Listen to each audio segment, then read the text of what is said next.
Саламатсыздарбы? 5-каналда түзөө ой бүгүн аны мен Мунарбек Жөргөмов алып барам. Өлкөдө азык-түлүккө болгон баа бир топ убакыттан бери туруктуу болбой, май, un, кумшекер сыяктуу биринчи муктаждыктагы азык-түлүктүн баасы өсүп жатат.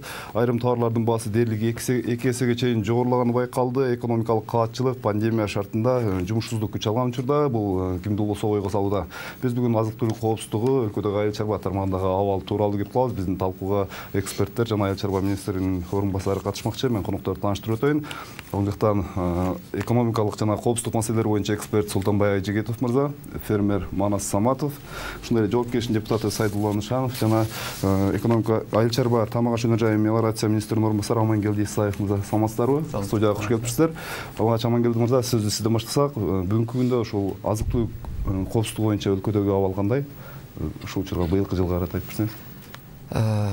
Бүгүнкү күндө өзүңүздөр билесиздер, бул пандемия башталганда жаз тетиги март айында ошол күнгө салыштырмалуу бүгүнкү күндө стабилдүү десек болот. Эми үчүн дегенде март айында биз баягы биринчи баага ограниченияларды коюп баштаганда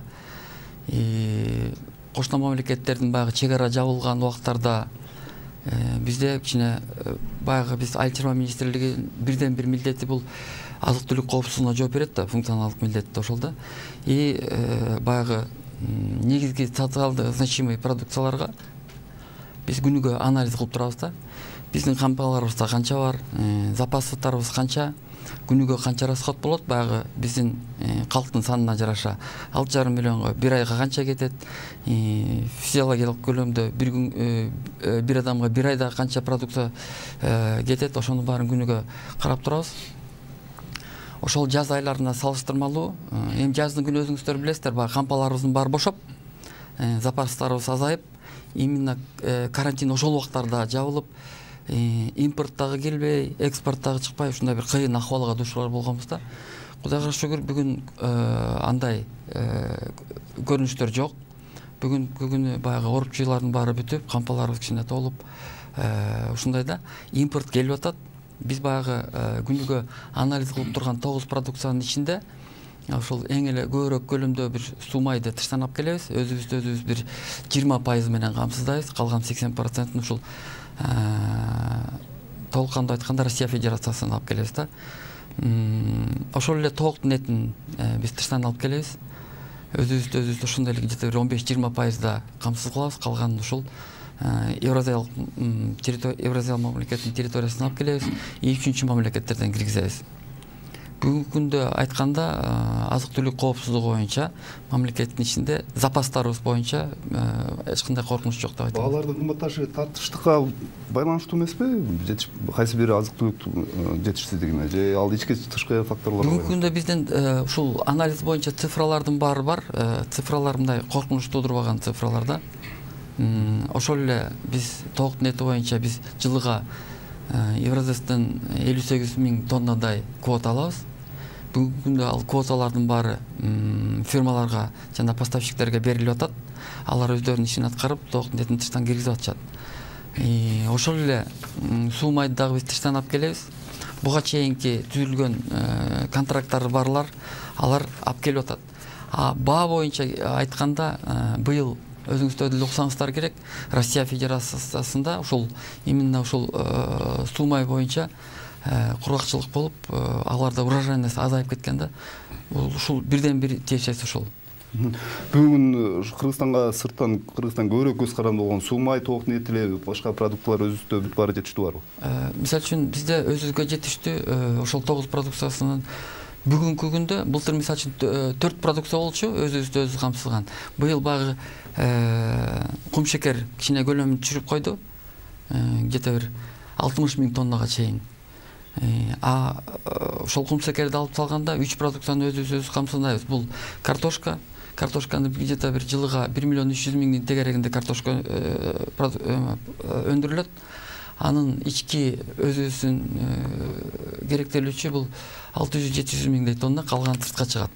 Ошондой эле сүт продукциясы бизде бул багытта жакшы жанагы кайра иштетүү ишканаларыбыз өрчүгөн. Сүттү биз өзүбүздү толук кандуу обеспечивать этебиз дагы, где-то бир 30%-тен тышка чыгарабыз. И үчүнчүсү болсо бул жашылча жемишти өзүбүз камсыздай алабыз. И тышка да чыгара алабыз. Сайрыл мырза, сиз ошол 5-акырылышта эл чарба комитетинде жетектеп жүргөн чогорку кеңеште. Азыр деле ушул эл өкүлү катары айтсаңыз, бүгүнкү күндө Кыргызстан ушул өзүнүн айыл чарбадагы мүмкүнчүлүктөрүн канчалык бир пайдаланып жатат? Эми ушул жашылча жемиш негизи эле айыл чарба боюнча Кыргызстанда бир топ маселелер бар. Бул биринчиден ушул биздин дыйкандарга, негизи фермерлерге мамлекет колундай жүрөгүнөн сунуп шарт түз бере албай атат да. Экинчиси бул биз баягы эл политизированный болуп, баарыбыз баягы митинг, чогулуштарга катышып, анча-мынча баягы мурункудай мээнет кылбай калганыбыздын да белгиси. Үчүнчүсү көбүнүн бала чакасы, туугандары ушул сыртта иштеп, Россия же болбосо Европада, Кореяда акча жөнөтүп, ушундан качтык десе болот да. Себеби мурун айдалып турган жерлердин көп жерлери бүгүн айдалбай калды. Бирок дүйнөдө азыр коңгуроо болуп атат. Ушу азык-түлүк коопсуздугу өзгөчө 21-жылда маселе жаратышы мүмкүн. Себеби оорун айынан бардык жерде өзүңөр мындай карагыла деп жакында эле оондон ушундай информация болду. Сиздер алсаңыздар керек, Бул деген эмне деген? Биз ушу эң керектүү деген бизге ушул буудайдан баштап керек болсо суу май, ушунга чейин биз өзүбүздү камсыздашыбыз керек. Эми суу май боюнча бизде проблема бар. Бүгүн андай мүмкүнчүлүгүбүз жок. 50%-ке жетип алсак да чоң иш болмокто. Ал эми эт, башка нерселерден бизге өзүбүз маселени чечсек болот. Анан негизинен бүгүн ушу айыл чарба министрлиги же болбосо башка өкмөттө болуп аткан маселелерге баягы бүгүн элдин жашоосу менен шартына туура келген баягы ойлору, жасаган жумуштары кесилишпей атат да. Себеби азыркы жаңы келген айыл чарба министри мал боюнча, малды сыртка чыгаруу боюнча запрет кылып койду. Быйыл кыш эртерээк түштү. Мына Кыргызстандын бүт территориясы боюнча мал колду эртерээк карады жылдагыдан. Эгерде жаздагы бир, мен ойлоп атам, бир 25-30 күнгө, бир айга узарып кетсе, бизде кичине чөптөн жетишпегендик маселе пайда болушу мүмкүн. Эгер ошондой болуп калса, кандай болот? Эл кантип чыгат? Биздин 700 сомго чейин бир жана пресс түгүбүз чыкканда бул болгон. Ал эми быйыл эгер жазда ошондой болуп калса, кандай малды чыгарабыз? Анан мисалы айылда өскөндөр, негизи ушу чарба менен эмгектенгендер билет да. Мисалы жакшы торпок тууган уюун же жакшы сүт берген уюн эч качан сатпайт. Азыр эми айыл чарба министринин жетекчиси айтып атат, министри, ушул ургачы тууй турган уйларын чыгарбас үчүн биз запретти биринчи ошондон баштадык. Иранда бир мынчанча жылы малдарын бүт сатып берип, ушундай маселе келген үчүн запрет койду деп атат да. Эми биз кичине башкачараак, мен оюмча, ушунга кайрылышыбыз керек эле. Себеби малдарды ар бир үй бүлө, ошол үйдүн атасыбы, апасыбы, чече турган адамы жакшы тууган уюн, сүт берген уюн эч качан алып чыгып сатып жүрбөйт. Эки эсе кымбат берсе дагычы. Алар баягы өзүнүн планы боюнча сата турган сатып, чөбүн, жемин камдап алыш үчүн сатат эле. Бүгүн мына баа ылдый түшүп кетти базарда. Бирок эт арзандабады да. Ошондуктан биздин бүгүн фермер, айыл чарба менен жашаган дыйкандарыбыз, жөнөкөй адам, айылдын адамдарына чоң маселе жаралып калды. Ушул запрет боюнча. Бул дагы мен оюмча, эгер кыш бир айга узарган болсо, чоң проблема калып келет. Эми бүгүн эле биз жогорку кеңеште мыйзам карадык, ушул үрөөн боюнча. Үрөөнгө мына 2020 жылы 8.200.000 сом дотация өкмөт чөнтөгүнөн жардам берди. А бул дыйканга пайдасы тийдиби? Мен ойлойм, жок. Дыйкандар, айыл өкмөттүн башчылары, мен комитеттин төрагасы болуп турганда биз бир топ жолугушууларды, чогулуштарды өткөрдүк. Берген үрөөн, мисалы эң жакшы элита деп берсе, ал үрөөн түшүм мындай баягы жүзүмдөй кылып бермек турсун, жерден чыкпай калды дейт да. Ошондуктан бунун ичинде дагы бир топ мындай коррупционный кемчилдиктер бар экен да. Ошол элге таркаткан үрөөн деп, эң жогорку сотто деп таркаткан үрөөн, ал негизи жөнөкөй эле буудай болуп, анан элге жогорку баада берилип атат. Анан биз ойлойбуз да, мисалы элдер ушул эгин эккен элдер жазды алып атканда баягы чөнтөгүндө акчасы жоктугунан мамлекет арзаныраак берип атат күзгө чейин деп ордуна буудай бериш керек да. Ошон үчүн ала беришет да, ошон үчүн ушул механизм иштеп келе атат. А бюджеттен акча бөлүнүп атат. Биз ушулардын баарын тартипке салышыбыз керек. Анан ошондо түшүмдүүлүк көбөйөт. Азыр мисалы Айыл чарба министрлиги өкмөт берип атат, мынча запасыбыз бар деп. Буларда андай запас жок. Негизинен бизге буудай сырттан кирет и ун дагы сырттан кирип, баягы ЭЭКТин мүчөсү болгондон кийин бизге баягы мүмкүнчүлүк жакшы чоң болуп калды. Буудай менен эл ун менен камсыз болуп атат да, баасы бир топ кымбаттап атат. Эми баанын кымбаттаганына бүгүнкү күндөгү жетишпестик эмес, бардык нерсе бар Кыргызстанда. Ушул бизге керектүү жашылча жемиштен баштап бүт бардыгы бар, бирок анын баасы биринчи дүйнөдө доллар өстү, экинчи чуть-чуть паника бар, дагы доллар өсөт деген. Үчүнчү ошол мисалы гречка өскөн жерлерде, ошол эле күрүчтү өстүргөн жерлердин өзүндө да баа көтөрүлүп кеткендиктен, биздин Кыргызстанда ошонун негизинен көтөрүлүп атат. Бирок эч ким муну токтотушу бүгүн кичине кыйыныраак, баягы кичине паника болгондо бардыгы запас кылып алайын, кичине камдап алайын деген мезгил болот экен да. Бул ушул декабрдын аягына чейин менин оюмча бүтөт, анан ошол менен баа бир топ токтоп турса керек, ушу марттарга чейин деген менде ой бар. Эгерде Кыргызстан өкмөт Айыл чарба министрлиги 21 жылга бүгүндөн баштап даярданбаса, ушул өзгөчө дыйкандарга жана бере турган кредиттерди жазда ошол суу агенттигине сууну чечип берип, бардыгын азыртан даярданбаса, мен ойлойм биз апрелден кийин кечигип калабыз. Рахмат. Султанбай мырза, айтып бериңизчи, бүгүн ушул Кыргызстандагы азык-түлүк коопсуздугу боюнча негизи жалпы абал кандай? Эми мына зам министрибиз айтпадыбы? 20% өзүбүздө камдайбыз деп. Калган 80% ввозной импорт депчи. Бул өзү эмнени айтып турат? Значит, биз өзүбүздү өзүбүз азык-түлүк менен камдай албайбыз. Это говорит о том, что биздин азык-түлүк коопсуздугубуз постоянно бизге угрожать этип турат да.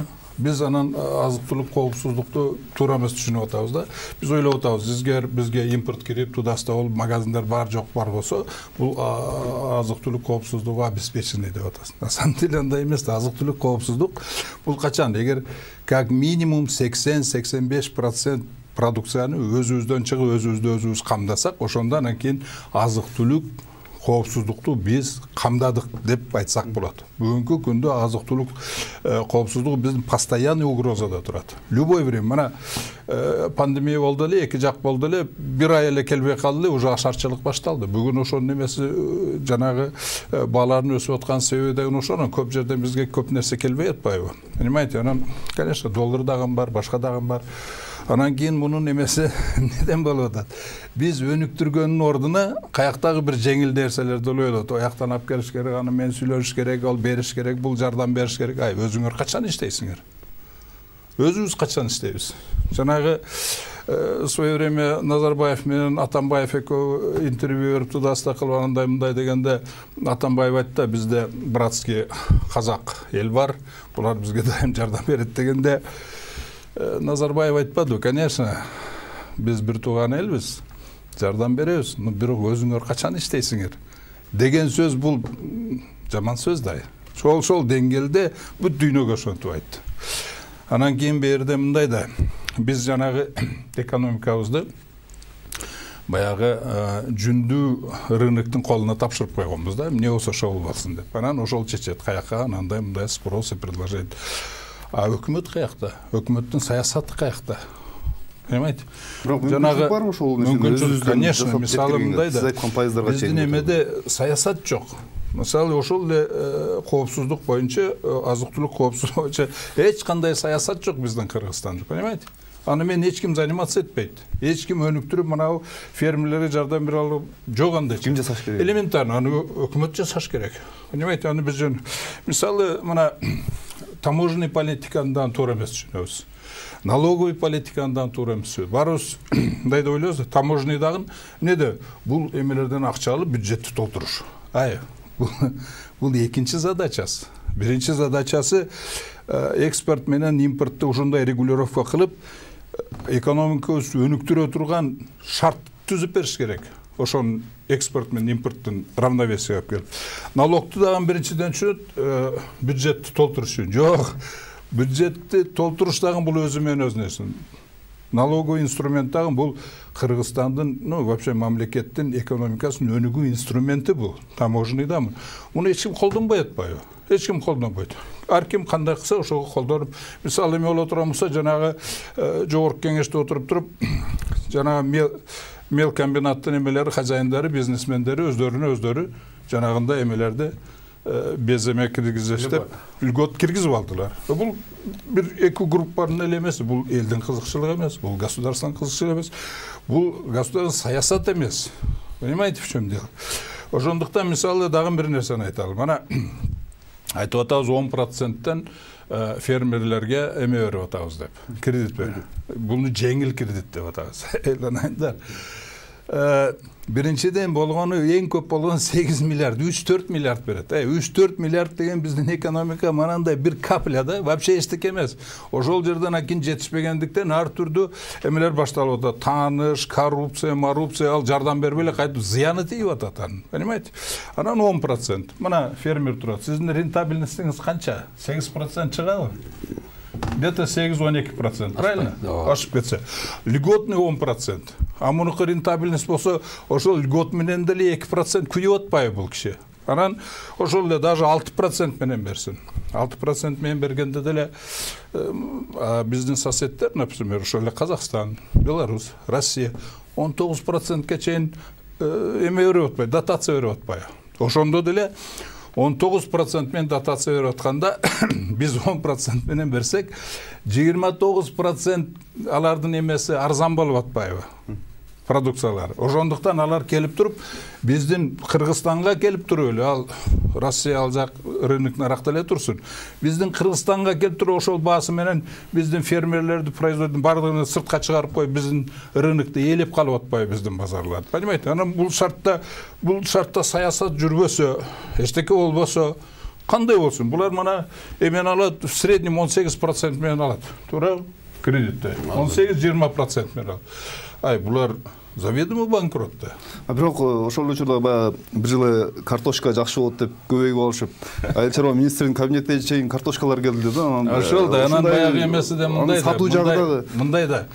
Эгер мисалы бул бүт жакты системный кылыш керек да, эгер мисалы ошол эле эмени давай кредит алгыла, мындай кылгыла, производить эткиле дегенден кийин мамлекет деген саясат жүргүзүш керек, ошонун реализациясын обеспечивать этип бериш керек да.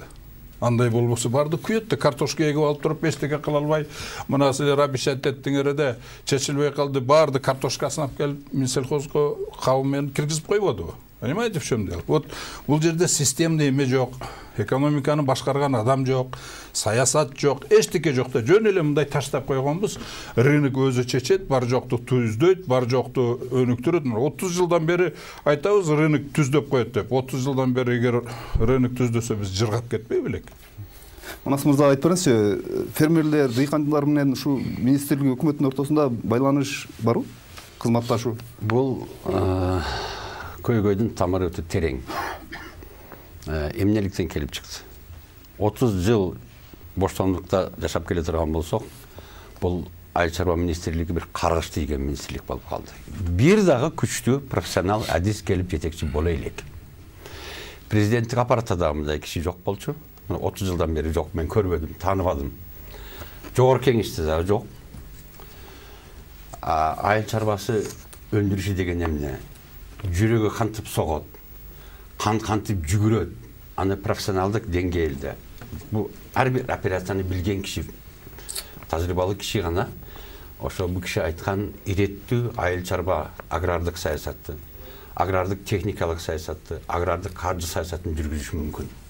Бирок бизде билесиздер да, кызмат сатылат, же тууган урук, же бакырган кишиге берилет, же жанакы бизнес партиялардын көрсөтмөсү менен келет, жабыр тарткан фермер. Бир да профессионал жок. Мен эмне үчүн айтып атам муну? Бул кризисти биз системага салыштуу ойлошубуз керек. Мына бүгін мына Айыл чарба министрінің орынбасары тұрады, мына аграрлық комитеті башқарып жүрген кіші тұрады. Дүниеде үй бүлөлік фермерлік чарба деген түсінік бар. Ким қандай десе десін, қандайдыр башаламандық болсын, бүгін фермерлер өз жанын өзі бағып атады, үй бүлесін бағып атады. Қырғыздағы 80% өндірімді бүгін ошол үй бүлөлік фермерлік чарбалар беріп атады. Бирок канча үй бүлөлүк фермерлик чарба бар десем, мына сиз жооп бериңизчи, же сиз дагы Сайдулла мырза. Билесиздерби ушуну? Билбейсиздер. Кантип өзүң билбеген объектти башкарасың? Муну түптөн оңош керек. Мен айта берип уялып да калдым. Бизде аграрлык саясат болуш керек депчи. Мына бүгүн канча жол айтып келе жатам. Фермерге мыйзам деңгээлинде өзүнө статус бериш керек. Мына азыр бир мисал, акыркы немелерден. Өзүбүздүн жаш жигиттер, Кудайдын кулагы сүйүнсүн, агробизнеске кытап калышты. Бирок кадам сайын буга өкмөт тарабынан бөгөт коюп келинет. Эмне бөгөт? Мисалы, тоскоолдук дейди. Тоскоолдук. Мисалы үчүн Россиядан мал сатып алды. Анын статусу жок, паспорту бар. Анан айтат, бир досуна айтат, досум сенде бир эмен документиң барбы дейт. Анысы дейт, Кара-Балтада жашайт мисалы үчүн. Ошонун атына чыгарат. Иш жүзүндө ал теге лелек алып барат мисалы үчүн. Ушундай башаламандык. Мен канча жол айтам, бизге фермер деген статусу берип туруп, ошол эле чөнтөгүндөгү ID карттын күчү менен эле ар кандай импорт-экспорт операцияларын жасаганга укук бериш керек. Биринчиден ошол жанакы мыйзам кабыл керек. Үй бүлөлүк фермерлик чарба деп. Бүгүнкү чейин кантип иштеп атышат фермерлер? Сиз ушуну сунуштап көрдүңүзбү? Министрликке, өкмөткө, балким жогорку. Канча жылдан бери айтып келатам, кулак салган киши жок ага. Муну түшүнгөн киши жок. Себеби адис эмес да. Эми карап туруңуз эми. Мисалы үчүн ошол бажыга барсаң, айтат, бирөөсү жеке ишкер болуп документ менен көтөрүп жүрөт. Бирөөсү жанакы кайсы 91-жыл, 92-жыл алган дыйкан чарба дегени менен иштеп жүрөт. Бирөөсү кооператив иштеп жүрөт. Эми бери кара, эгерде өндүрүмдүн 80%-ин үй бүлөлүк фермерлик чарба берсе, бу адис эместер көчөдө келген адистер эмне деп жүрөт? Ырдап жүрүшөт. 30 жылдан бери кооператив түзүш керек деп. Кечирип койгула, биз колхозго кайта албайбыз. Мисалы үчүн. Бул кадам артка кадам. Ассаламу алейкум десең эле азык-түлүк коопсуздугу. Ассаламу алейкум, ассалам десең кооператив дейт. Алар өздөрү түшүнбөйт эмне деп атканынчы. Өздөрү жетекчи катары кайсы максатты көздөп, кайсы багатка баратат, элди кантип тейлеш керек, элди кантип башкарыш керек, өздөрү түшүнбөйт. Ошондуктан башаламандык бар. Бүгүнкү күндө өкмөт менен фермерлердин ортосунда эч кандай арифметика жок. Сиз айткан статус боюнча практика башка жактарда барбы? Бүтүн дүйнөдө бар. Бүтүн дүйнөдө бар.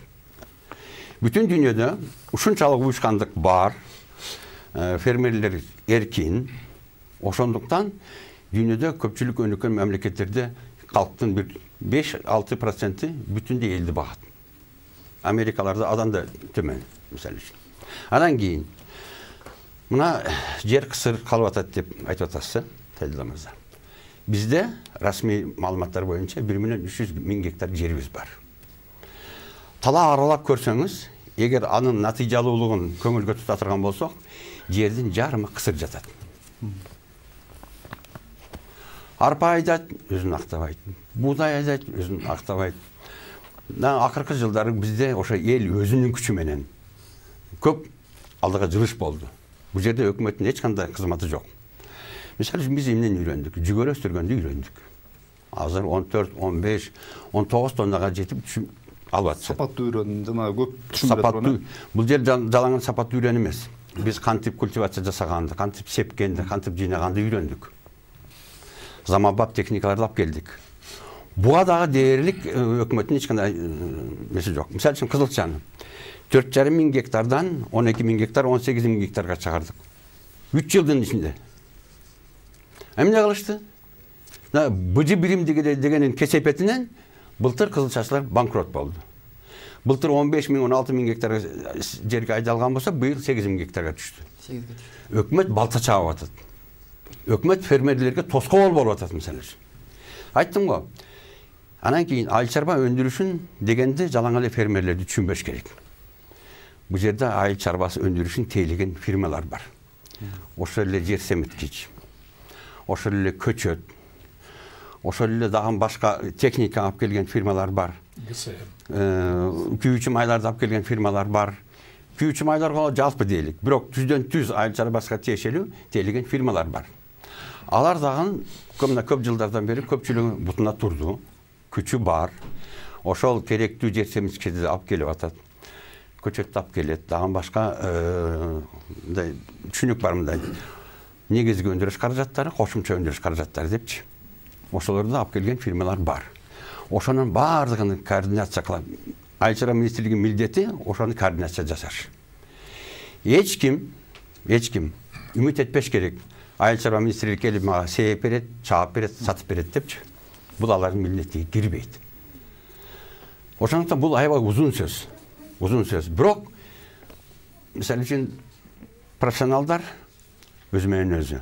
Кудайдын кулагы сүйүнсүн. Бүгүн бутуна турган фермерлер аябай көп. Бирок бүгүн эмне деген сөздөр чыгып атат? Силер миллионерсиңер. Дагы бир аз койсок бизди кулак кылып тартат мисалы үчүн Украинага же Сибирге айдайт. Бул барып турган жапайчылык бул өкмөт тараптанчы. Сүйүнүш керек. Мына акыркы күндөрү мал баккан кишилерди бокоча кылып көрсөтүп атат мисалы үчүн. Мал алып келген балдарды мен көрүп жүрөм мисалы үчүн.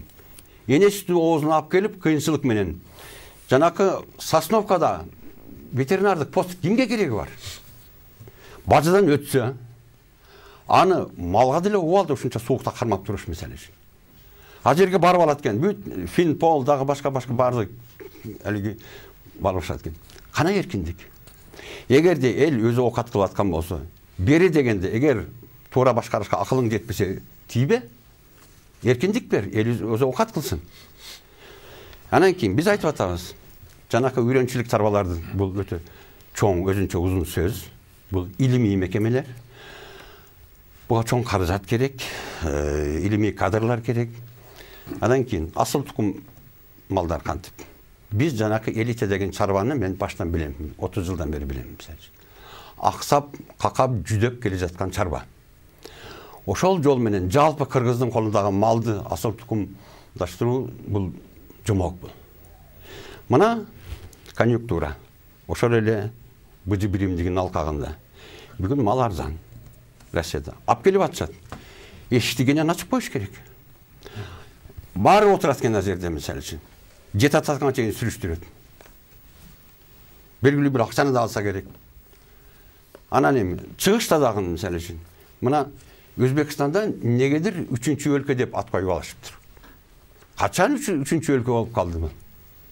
Бул албетте мен билем, бул БЖ биримдигинен келип чыккан түшүнүк. Өзбекстан, Тажикстан кылымдардан бери келе жаткан кошуна.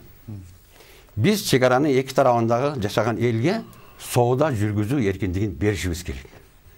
Ошондо баягы классикалык эркин базар экономикасынын мыйзамдары ошондо иштейт. Бөгөт болгон жерде, тыюу салынган жерде коррупция башталат.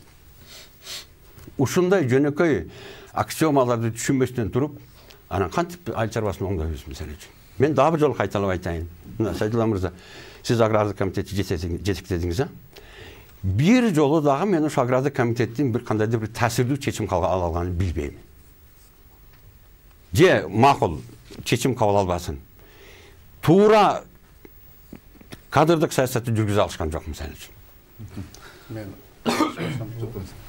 Эми сиздин айткандарыңыздын көптөрү туура, бирок туура эмес жерлери да бар да. Ал эми, конечно, демократия сиздин оюңуз. Мисалы, биз кадрды чечпейбиз. Биз түзүп келген министрге гана, кабинет министров дегенде, ошо министрлер келет, ошондо баягы бардыгын бирге тобу менен гана добуш берип, жетекчилерин чечип беребиз. Ал жерде премьер-министр башчы болуп турат. Ал эми зам министр кандай келди, башкаларын биз чечпейбиз. Бир. Экинчиси, сиз ойлой айтып атасыз, мына Өзбекстан, Тажикстан менен биз кылымдан бери кошунабыз, базарды ачып коюш керек деп. Биз ушул БЖ биримдигине киргенде көп талаптарды, эрежелерге баш ийип ошол жерге келишимге кол коюп киргенбиз. Биз ушуларды аткарышыбыз керек. Биз эгерде бажы биримдигинин макулдугусуз биз кошуна өлкөлөр менен жөн эле соода сатык же бир нерсени алып кирип кыла албайбыз. Биз ошолор менен коюлган тариф, баягы негизги тарифти кыргызча кандай деп айтат эле? Регламент. Жок, тариф. Ошол тариф боюнча мисалы кире турган нерседен ала турган алымын же чыккан нерседе ошондой алымын алып чыгарабыз. Ансыз сиз айткандай болбойт. Экинчиси, маселе көп. Мен түшүнүп атам, кемчилдиктер көп. Бирок биз бардыгына комплекстүү жете албай атабыз. Биринчи, ошол келип аткан жетекчилерде дагы чоң маселе болсо керек. Экинчиси, каражат. Чоң каражатты айыл чарбага биз киргизе албай атабыз. Жанагы проценти менен сизди мен колдойт элем.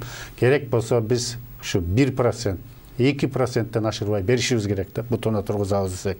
Себеби максимально 5-6-7%дан ашпайт экен доходу. Эгерде 8 менен алса, ал только мамлекетке иштей бериш керек болот да, өзү өспөйт. Анан мына быйыл мен айтып коеюн, Базар Коргон районунда ушул арпа эгилген экен, ошол арпа оро турган комбайн жок, айлап очередке турушуптур да. Анан будай арпа күтпөйт экен да, айлапчы. Убагында орбосоң, ал эмне болот? Бышып, төгүлүп, же болбосо погода бузулуп, ошондой болот. Ошондуктан биз техниканы дагы чечип беришибиз керек экен. Өзгөчө заманбап. Заманбап техника, айыл чарба техникалары боюнча Кыргызстанда негизинен киргизсек болот. Жерди мисалы күздө айда басаң 100 айда дейт. Ошондуктан баягы тоңдурма деп Советтер Союзу мезгилинде биз билебиз, күздө ушул ноябрь, декабрда түнү менен айдайт эле кар жааган мезгилде. Ошол кар жанагы үшүгүрүп калса жерге аңтарылып, ошо түйүндөгү бүт башка мындай арамчоп деп коелу, баягы ошолордун баарын үшүгүрүп чыкпайт эле да. Азыр эми шарты келгенде айдап атат да, андан андай түшүм болбойт экен. Ошол эле каражат, ошол эле техника, ошол эле эрежелердин бардыгы биригип келип, бүт бардыгы ошол өкмөттүн бүгүн мүмкүнчүлүгү жогуна алып келип атат да. Анан негизинен эгерде өкмөт туура иш жүргүзө турган болсо, мисалы жана картофель боюнча айтылды, мына айыл чарба министри сыртка чече албай, сата албады, элди кыйнады деп. Мен оюмча булардын колунан келбейт. Биз туура сөз менен айтышыбыз керек. Мунга өкмөт башчы, мамлекет башчы өзү киришип, ошол кошун өлкөгө, башка өлкөлөрдүн жетекчиси менен саясий чечим сүйлөшүш керек. Биздин мына картофелибиз мына 500 тонна бар, шуну алып бергиле. Же болбосо мындай кылып жер семирткичке, же ГСМге, же газга алмаштырайлы депчи. Ошондо бир топ алдыга жылыш болот экен да. Бул биздин регион бир болот экен дагы, бир жакшы болгондо бардык өлкөлөрдө жакшы коңшу, жакшы болуп түшүм. Бир болбой калган жылы барында болбой калып, баа көтөрүлүп кетип атат да. Ошону биз мындай туура кабыл алышыбыз керек. Эми өкмөттө да көп кемчилдиктер бар, но кээ бир жеринде булардын колунан келбеген нерселер бар да. Анан өнүккөн өлкөлөрдө жердин кыртышынан баштап кийинки жылы канча жамгыр болобу, курукчулук болобу же жамгырдуу болобу, ошону эсептеп туруп, анан баягы рекомендация берет экен. Мисалы мына чүй өрөөнүнө муну эксеңер жакшы болот, мисалы ош өрөөнүнө муну эксеңер, үскөл өрөөнүнө муну эксеңер жакшы болот депчи. Бизде ошондой даражага жете турган, буну негизи баягы окумуштуулар чечиш керек да. Биз ошол программаларга, ошол жолго түшө албай атабыз. Биз баягы бытовой маселе менен калып атабыз. Бир определенный Манас атыңыз, Манас аксакал окшогондор келип эле штурмовать этсе жүгөрүсүн чечип берет. Башка мал баккандар келсе аны чечип берет. Ушу менен жыл албай атабыз да. Негизи комплексный жакшы чечим болуш керек. Бирок айыл чарба министрлигинде дагы 8 миңден 10 миң сомго чейин айлык алат силерде көбү. Ошол эле мезгилде башка банкта же болсо эл аралык компанияларда 80 миң сом алып аткан адамдар бар да. Ошондо бул жерге эмне? Бул жерге жөн эле күн өткөргөнү келет экен да. 8 миң 10 миң сом алган адам бүгүн коомго мындай бир нерсени киргизе алып, бир нерсе жоопкерчиликти мойнуна алып, ишти алдыга жылдырып, изденип, анан бир жаңы сунушту бербейт экен. Бул жөн эле мындай келип кетмей эле маселе экен да. Биз баарыбыз күнөөлүүбүз. фермерде да күнөө бар, бизде да бар, өкмөттө да бар. Ошондуктан баарыбыз киришибиз керек. Эгерде жакшы идеялар болсо, мына азыр көп нерселер жаңырып атат, баарыбыз биригип келип айтышыбыз керек. Мисалы мен комитеттин төрагасы болуп турдум, Манас Аксакал келип бир мага кайрылып, мындай идеям бар эле. Мисалы жүндү мынтип иштетели, сүттү мынтип иштетели. Мына азыр мен кече магазинден көрдүм, Беларусиянын сүтү биздин Бишкекте сатылып атат. Мен өзүм көрдүм. Ошондуктан бул жерде маселе көп. Бул бүгүнкү 3 жылдык проблема эмес, бул 30 жылдык проблема, бирок мен оюмча ушул азыр эми чече турган убагы келди го деп ойлойм да. Ошол техникадан баштап. Айыл чарба тармагына такыр эле буга чейин грант, кредиттер болгонбу ушул тармакты каржылоо боюнча? Биз 124 миллиард сом алсак, сырттан карыз. Ошонун 102 миллиард сому электр энергияга кеткен. Калган 18 же 20 миллиард сому ушул айыл чарбага кирип, анан айыл чарбага эффегин бербей, баа чөнтөккө бөлүнүп кетти да. Мен азыр Манас Аксакал менен эле бүгүн жогорку кеңеште караган маселени аягына чейин талкууладым да. Мен бир жерин билбей аткам да. Мисалы, үрөөндү эмне үчүн баягы элде нааразычылык бар үрөөн боюнча ошол эле түшүмдү ала албайбыз десе, мен ойлогом да, негизи үрөөн чарбалар баягы өзүлөрүнүн буудайларын ошол сортто даярдап, окумуштуулар менен чыгарып, аны жанагы бүт бардык жанынан обработка кылып дыйканга берет, дыйкан эгип эле ошондон түшүм алат деп. Көрсө, алар жөн эле чарбадан сатып алып, элге берип коет экен дагы, мисалы 15 сомдук буудайды 25 сомдон мамлекетке өткөрүп, мамлекет дыйкандарга таркатып берет, андан 25%-ын мамлекет төлөп берет экен. Ошондо бир 7-8-10 сомго чейин төлөп бергенде, ошол 10 сомду башылуундар бөлүп алат деген мага бүгүн мына ушул өзүнүн жакшы бир мисалын айтты. Биз муну да териштирип көрөбүз. Дагы кошумчалай кетейин. Жана сиз айттыңыз го, биз бажы биримдигин алкагында белгилүү бир регламенттерге баш ийишибиз керек. Мына Өзбекстанга мал сатылып атты эле. Бул кылымдардан бери келе жаткан соода сатык. Ошол эле бажы биримдигине карабай өтүп атканда мал. Эмне үчүн токтотуп коюшту? Түшүнүксүз. Андан кийин мына 200 миң фермер дешет, 300 миң, азыр 400 миңге чыктыңар. Эч ким такып санын билбейт. Анан кийин Садилла мырза, фермер эч качан колтугунда компьютерди эметип, электрондук почтадан сизге заявка жөнөтүп, же болбосо келип туруп бирөөнүн кабылдамасында күтүп, мындай демилге көтөрбөйт. Бул фермер үчүн жат көрүнүш. Мына мен өзүм деле албетте мен сиз өзүңүзгө телефон, менде мүмкүнчүлүк бар, сизге телефон чалып кабыл аласызбы деп же болбосо. Бирок 400 миң фермер сиздин кабылдаганга же министрге келиш мүмкүнчүлүгү жок. Мен айтам го, фермердин жанагы мыйзам кабыл алганда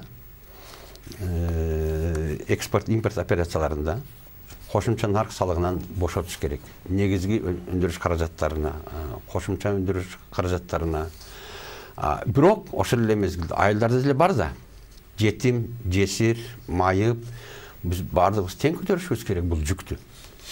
Жалаң эле достатчаны күтүп отуруш керек эмес мисалы үчүн. Мен ойлойм, мезгили келди. Жер салыгын кескин көбөйтүрүш керек.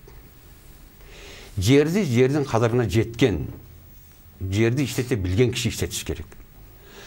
Айрым бюрократтар жүздөгөн гектарларды сатып алып метип коюшкан. Арендага берип жүрүшөт мисалы үчүн. Биз арендага алып иштетебиз. Биз эгер ошол арендага төлөнүн акчаныбызды, мисалы үчүн кандайдыр бир сиз алып иштетесизби? Аренда биздин жерибиз жок. Кимден аласыз? Элдерден алып иштетебиз. Фамилиясы бар да, аты ошол көп жери бар, сиз алган. Бар, конечно, албетте. Биз бар законный биз. Жок, түшүнүп атам. Эми ошол сиз алган адам. Мен мындай деген эмнени айткым келип атат мисалы үчүн. Биз дагы ошо албетте биз арендага алабыз, алар салык төлөйт мисалы үчүн. Жалпы кырдаалды айтып атам да менчи. Жер кысыр калбаш үчүн, андан кийин айылда дагы ошол эле айыл өкмөтүнө салык түшүш үчүн жер салыгын көбөйтүш керек. Бул популисттик кадам болбойт, каршылык болушу мүмкүн, бирок айыл жеринде дагы салык төлөнүш керек. Фермердин мойнунда дагы салык төлөш милдети болуш керек. Бирок жанакындай бажыдан өткөндө дейлик биз көчөт тап кирип атабыз, чек араны кесип өткөнүңдө эле 5% пошлинасы бар, 12% бар болчу, азыр алып таштады. 17% фермердин мойнуна илип коюп атат. Алма мөмөлүү дарактын көчөтү ал 3 жылда бере баштайт. Берсе. салықтың алтын ережесі бар да, мысалы үшін. Салық киреше бар жерден алынады. Алдын ала мойнына иліп қойып, ал қандай мемлекеттік саясат? Айтам ғой, өте көп көйгөйлер бар. Бірақ ошоның бардығын тизмектеп, иреттеп, салық кодексіне, бажы ережелеріне, сунуштарды киргизип жасай тұрған иш аябай көп. Негізгі, мысалы үшін, министрлікте мыйзам чыгаруга демилге көтөрүш укугу бар. Депутаттарда бар. Ошол агрардык комитет дегенимде. Айттым, бардығын ойлап көрсең, 30 жылдық тарихыбызды алып келе турган болсак, бардығы бар, кадрга такалат экен. Амангелди мырзадан алачы, кадрлар барбы? Чечет ошону жасай ала турган. Бул киши деле жаңы келди. Мен келгенде бир ойлоп калдым, кадрлар болсо мындай Садылхан болочады туура айтты. Айыл министрлигинде бизге жаш мындай агрардык жакта билим алып келгендер өтө эле аз. Биздин баягы көбүнчө мурунтан бери иштеп келген адистер менен отурабыз. Алардын деле баягы тажрыйбасы жок деп мен айткандан алысмын. Бирок ошол айлык майнага карап эле көпкө токтошпойт. Биздин ар бир министрликтерден бул сөз ачык эле айтылып келатат бардык эле ареналарда. Бардык министрликтен ошо айыл чарба министрлигинде эң эле төмөн пайыздагы айлык майына да. Ошон үчүн бизге көп токтолбой атат да. Мен 2012-жылы мен сурагам ошондо 5000 сом алам дегенде. 5000 сом. Фермерлер менен дыйкан чарбалар менен кызматташа турган атайын бөлүм бар да сиздерде? Бизде ар бир райондо, ушу 40 райондо бирден башкармалык бар. Ар бир башкармалыкта 4-төн 5тен адисибиз отурат. Ар бир райондо болгон жана биздин алда айтканда рекомендация, консультация ошол багыттардын баарын ошол биздин башкармалыктар алып барат. Болгон маалыматтардын баарын жергиликтүү биз ошолордон алып турабыз. Айтып бересиз, соңку убакта баягы жер айдоо, ушул дыйканчылык менен алектенгендердин саны Сайдулла мырза айтып өттү. Сөздүн башында ушу сөз болду да, жана кыскарып кетти, миграция жана башка себептерди атады да. Ушундай көрүнүш барбы? Биз 2019-жылга салыштырганда 2019-жылы 1 миллион 216 миң гектар айдалса, 2020-жылы ушул пандемиянын убагында биздин дыйкандарыбыз көбүнчөсү ушул дан ушу буудайга көбүнчө басым кылды. Почти 7 миң гектарга көбүрөөк жер айдалды. Быйыл ошол 20-жылы 1 миллион 224 миң гектардай, ушу 7 миң гектарга көп айдалды да. Эми үчүн убагында баягы пандемиянын убагында бизге ошол эң биринчи ошол буудай кичине мындай жагымсыз цифрларды алып келген да. Биз бул эмеден кандай чыктык? Алдыда айтылып кетпедиби, өкмөт жакшы жардам бере албай атат деп. Мен кичине өкмөт колунан келишинче дыйкандарга жакшы жардам берип атат. Бизде 2011-жылдан бери келаткан айыл чарбасын каржылоо деген проект бар да.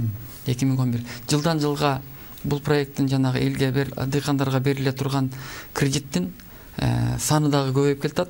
То есть фермерлердин алгандардын саны көбөйүп келатат, и ошонун суммасы дагы көбөйүп келатат да. Мына акыркы быйылкы жылга ошол АЧК айыл чарбасын каржылоо 8 проектте почти 6,5 миллиард сомду, 6,5 миллиард сомду 11 миң ошол дыйкан фермерлер алышты да. Бул жерде кайсы кирет? Жана 6% менен бул жана кайра иштетүү багытында берилди. 8% менен ошо мал алып животноводство жагына берилди. И айыл чарба өсүмдүктөрүнө жер иштетүү жагында 10% менен берилди. Жанагы 11 миң киши алды деп атпайм, фермер дыйкандар ошонун ичине берилди да. Анан биз ошол проектке өкмөткө сунуш берип атабыз. Алдыда айтылып кетти, мен муну колдойт элем. Эгер өкмөт дагы бизге колдоп ушундай багытта түзүп берсе, биз проценттин ставкасын дагы түшүрөлү деп атабыз 4-кө чейин. Жанагы порокторун дагы көбөйтүп, каникулдарын дагы көбөйтүп, возвратность ошолор кайра кайтарылып кетиштерин дагы көбөйтүп атабыз. Бирок эми тилекке каршы өзүңүздөр билесиздер, бизде кичине бюджетте акчабыз кичине тартышыраак, ал жакта эми өкмөт өзү чечет, бирок биз сунуш бердик. Биринчи очередь ушу сөзүңүздү улантып коеюн, кечиресиң болгон. Бұл жерде көп проблема финансовый жанагы акча кредит саясатында да. Ошол акча кредит саясаты тур эмес. Анан жанагы бизде банковская система, улуттук банк баш болуп, биздин экономикага практически эч кандай тиешеси жок да. Алардын иши экономиканын өнүгүүсү менен байланышы жок. Булар өз менен өзү эле өздөрүнүн эместе кайнап акча жасаш менен орада. Мына экономика өйлөп атат, булар жылың прибыль алып атат. Банковский система 5 миллиард, 6 миллиард, 10 миллиард доллар сомго чейин прибыль. Каяктан бар жок ойлоп атса эмнеден алат?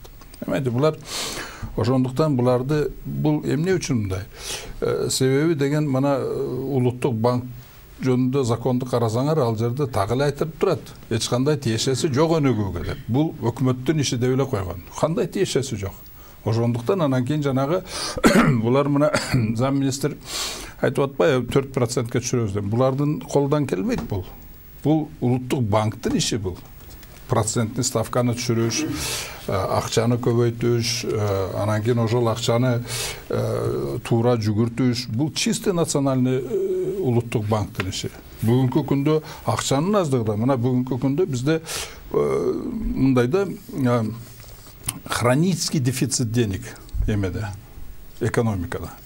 Анан азыр банк барып хронический дефицит десең айтат. Ай, берде избыточный резерв 11 миллиард, күндө 11 миллиард эч ким албай жатпайбы, деп атпайбы? Конечно, 18-20% ким алат эле аны? Конечно, ошондуктан избыточный резерв болуп, ошол жакта жатат. Анан кийин банковский системаны банктарды сакташ үчүн, банк эми алыш үчүн ошол 18% менен ошол акчаны баалуу кагаздар менен алып атпайбылар мамлекет. Понимаете? Эгер мындай болбосо, түздөн-түз фермерларды бизнести эксплуатировать ете албаса, бюджет аркылуу эксплуатировать етип атат да. Бюджеттин акчасын 18% менен карыз алып туруп башка иште кеткенден кийин аны бюджет ошол 18% менен акчаны банк система төлөп бериш керек да. Ал бюджет каяктын акчасы? Бул элдин акчасы да. Бирден чачы менен жулуп алгандай, таздын башынан жулуп алгандай кылып терип алган акча да. То есть через бюджет дагы эме кылып атат да. Ошондуктан эгер биз өнүгөбүз десек, первый очередь акча кредит саясатыбызды өзгөртүшүбүз керек. Закондорубузду өзгөртүш керек. Национальный банк жөнүндө законду өзгөртүш керек. Жанагы банковский система боюнча закондорду өзгөртүш керек. Аны ревизияга салып көрүш керек. Ошондуктан азыр бүгүнкү күндө законодатель, мына конституцияны ачсаңар деле национальный банктан эч кандай тиешеси жок да. Конституцияда жазылып койгон, булар ага тиешеси жок да. Понимаете? Ошондуктан азыр муну оңдош үчүн конституциядан баштап өзгөрүш керек. Анан кийин ошондо анан жанагы эмеге улуттук банктын законга түздөн түз эле ак барактын үстүнө капкара кылып туруп жазып коюш керек. Булар эменин өнүктүрүүсүнө милдеттүү деп жазып коюш керек. Национальный банк. Ошондо анан кийин булар кыймылдап өкмөт менен, Минсолхоз менен иштеп анан иш кылат. Бүгүнкү күндө булар 4% түшүрө ал бул туда суда десе, коммерческий банк айтат, бул выгодно эмес дейт. Всё. Ошону менен токтоп калат. Булар эчтеке кылат. Даже правительство эчтеке кыла албайт. Чечпейт. Анан кийин ал жерде ошол нерсени жасаса болобу, мыйзам? Азыр мен бүтүрүп коеюн, анан комментарий берсин депутатыбыз. Анан кийин бул жерде мындай да, законодательно ошол улуттук банк вообще эч кимге баш ийбейт. Бул государство в государстве. Банковская система улуттук башында. Булар эч кимге баш ийбейт. Булар правительствого да баш ийбейт, президентке да баш ийбейт, парламентке да баш ийбейт. Булар өздөрү билгенин кылат. Булар только МВФтин инструкциясы менен жашайт булар. Понимаете? Булардын управлениясы нарактар. Булар наоборот наднациональный эң негизги бийлик Кыргызстанда ошолор. Правительствонун бийлиги да эчтеке эмес. Парламенттин деле бийлиги, а вот национальный банктын бийлиги булардын үстүнө турат. Буларга кайтып бардыгы диктовать этет. Ошол жагын оңдош керек. Сайдулла мырза, ошол жагдайларды мыйзам негизинде жолгосо болобу? Мисалы, Айыл чарба министрлиги 4 эмес 1% бергенге деле булар кызыктар да, бирок булардын андай мүмкүнчүлүгү жок. Аксакал туура айтты азыр. Чече албайт да. Эгерде ал политика саңа туура келбесе, орунду бошотуп кой дейт буларды. Анан эми биз билген, анан билбеген да көп нерселер бар да. Мына Манас мырза айтты, буга чейин малдарды алып кириш боюнча да мисалы. Бирок бизде мамлекет 700 миллион сомго чейин каржылайт да бюджеттен жылына ушул биздин айыл чарба малдарды эмдөө, дары дармегине биз мындай 7 же канча 6 орунду биз мамлекет төлөп берет. Полный дары дармегин алып берет да. Анан ошондон улам баягы сырттан келген малдардын ветеринарды башка справкаларын карайт. Мисалы кайсы региондон келди, ал жерде кайсы оору быйыл чыкты, былтыр чыкты. Мисалы жанагы 5-ті башка оорулар бар да, ошолордун бардыгын текшерип караганда эле, мисалы фермерлерде баягы нааразычылык пайда болот да, мал алып келетсе эле киргизе бериш керек. Ал бир малды алып келип 1000 малды биз өлтүрүп алышыбыз мүмкүн да, оорун алып келип. Ошолордун бардыгын анализин кылганы же болбосо справкасын региондун компьютерден көрөт азыр бизге келгендичи. Ошондуктан өзүнүн ичинде бар. Анан акча боюнча да. Акчаны дагы өтө этият кылып көздүн карегиндей карап сактабаса, биз акчаны жоготуп алышыбыз тез эле мүмкүн. Мына 124 миллиард сомдон бүгүн биз эч нерсебиз жок. Себеби эмне? Контроль болгон эмес, башчылыгындар жеп койгон. А проблема бизге, элге, Кыргызстан элинде калды. Биз ошонун бир бөлүгүн эми төлөп баштайбыз. Мына эмдиги жыл, наркы жылдан баштап чоң кризис сырткы карыз боюнча келет. Эми анын үстүнө сиз жана жерин жакшы белгиледиңиз. Биздин бюджет, финансы министрлиги ошол коммерческий банктардан акча жетпей калганда карыз кылат. Жана ички карыз деп атабыз го. Ошону Минфин баалуу кагаздарды чыгарып, коммерциялык банктардан акчаны алып, айлыкпы, пособиябы, пенсиябы ошонго берет да, убактылуу маселени жаап турганга. Бирок кийин аларга биз аны проценти менен 18-20га чейин кайтарып беребиз. Ошон үчүн ички карызыбыз дагы көбөйүп атат. Биз эгер чөнтөгүбүз ошол эле национальный банк мындан да жакшы иштеп, бардыгы каражатыбыз жеткенде биз мынча кыйынчылыкка келбейт элек да. Азыр сиз айткандай кылыш кыйын. Бирок айыл чарба боюнча дүйнөдө бардык мамлекеттер дотацияда колдойт да. Биз ошону эске алып туруп, только күчтүү контроль менен гана колдошубуз керек. Бул биринчи айыл чарба техникасы, экинчиси жер семирткичтер, анан үчүнчүсү үрөөн. Ушундан баштап жардам берсек, керек болсо жанагы азыр Америкадан, башка Европалардан жанагы эң жакшы сүт багытындагы, эт багытындагы малдардын тукум уруктарын баягы алып келип, искусственный осеменение деп коет. Бизде ушуну жасап баштады да.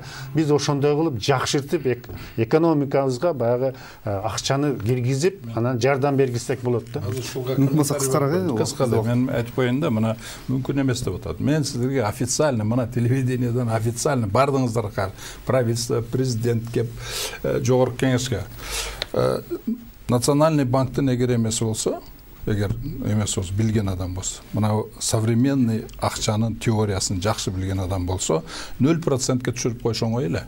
Мен сиздерге айтам, мени чакырыңыздар, мен жасап берейин ошону. Мен официально айтып атам сиздерге. Бул узун сөз. Мен өзүбүздүн көйгөйгө келели. Ана бизде убакыт бүтүп калды, кечирип коюңуз. Биз бул темага дагы кийинки көрсөтүүгө кайрылабыз. Сөз сизди чакырабыз. Урматтуу көрүүчүлөр, сиздер 5-каналда ой бүгүн телеберүүсүн көрдүңүздөр. Биз бүгүн азык-түлүк коопсуздугу боюнча теманын тегерегинде сөз кылдык. Берилме Мунарбек Чоргомов алып барды. Бизде студияда экономикалык жана коопсуздук маселелери боюнча эксперт Султанбай Жигитов жана фермер Манас Саматов мырза, ошондой эле депутат Сайдулла Нышанов жана айыл чарба мелиорация министринин орун басары Амангелди Ислаев катышты. Урматтуу коноктор, келип талкуулашканыңыздар үчүн ыраазычылык билдиребиз. Биз болсо коштошобуз. Саламат болуңуздар.